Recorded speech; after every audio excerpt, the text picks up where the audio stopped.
The sweaty t-shirt hypothesis. Can we smell compatibility? Last night, I was thinking about attraction, not just the kind that makes people swipe right on dating apps, but something more primal, something deeper than looks or personality. What if part of what draws us to someone is something we can't even see, something hidden in plain sight, or rather, in plain scent?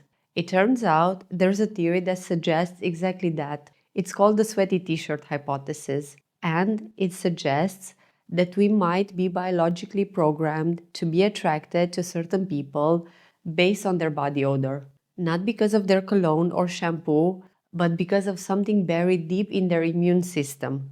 The idea comes from evolutionary biology. Our bodies are constantly looking for ways to improve survival, and that includes making sure our future children have the best immune system possible. One of the key players in this process is a set of genes known as the major histocompatibility complex, or MHC. These genes control how our immune system detects and fights off infection. The more diverse these genes are, the stronger the immune system tends to be. And according to this hypothesis, humans have developed a subconscious way of detecting MHC. And according to this hypothesis, humans have developed a subconscious way of detecting MHC diversity through smell.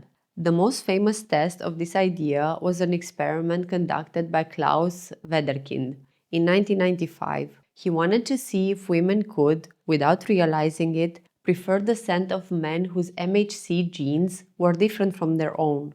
To do this, he came up with a simple but strange experiment. He recruited a group of men, gave them plain cotton t-shirts, and asked them to wear them for 2 nights. No deodorant, no cologne, no scented soaps, just their natural body odor. Once the shirts were thoroughly worn in, he had female participants come in and smell them. Yes, you heard that right. The women were given the shirts and asked to rate the smells based on how pleasant and attractive they found them. What happened?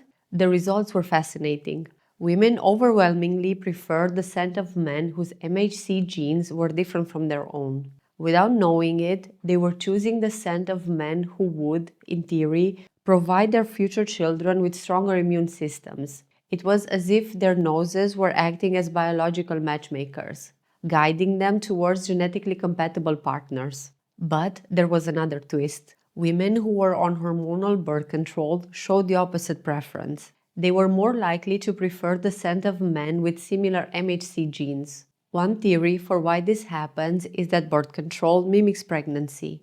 And during pregnancy, women might be more inclined to seek out genetic similarity, possibly for social bonding or safety reasons. The sweaty t-shirt hypothesis isn't without controversy. Not every study has replicated the exact same results, and some researchers argue that in modern society, factors like personality, culture, and even artificial scents have a much bigger influence on attraction than body odor does. But still, the idea that our bodies might have a built-in way to detect compatibility without us even knowing it is pretty incredible. So, the next time you feel drawn to someone, maybe it's not just their looks, their voice, or their sense of humor. Maybe, at some level, your nose has already decided that they are the right match. Got a weird midnight question keeping you up? Drop it in the comments and maybe it'll be featured in a future episode. Thanks for listening, and until next time, keep wondering. I'm Mari and this is Midnight Question.